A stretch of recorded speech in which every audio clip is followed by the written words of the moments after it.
Quelle est donc cette pauvreté grâce à laquelle Jésus nous délivre et nous rend riches?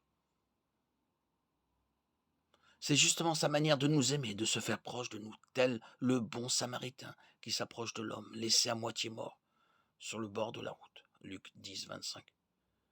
Ce qui nous donne la vraie liberté, le vrai salut, le vrai bonheur, c'est son amour, de compassion, de tendresse et de partage. La pauvreté du Christ qui nous enrichit, c'est le fait qu'il ait pris cher, qu'il ait assumé nos faiblesses, nos péchés, en nous communiquant la miséricorde infinie de Dieu.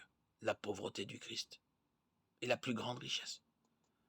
Jésus est riche de sa confiance sans limite envers le pauvre, de pouvoir compter sur lui à tout moment, en cherchant toujours, et seulement la volonté et la gloire du Père.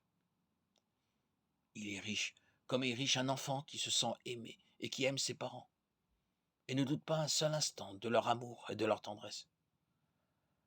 La richesse de Jésus, c'est d'être le Fils, sa relation unique avec le Père, et la prérogative souveraine de ce Messie pauvre.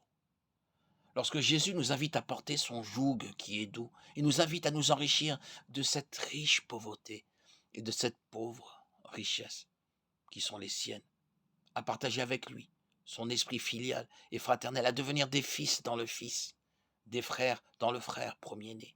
Romains 8, 29.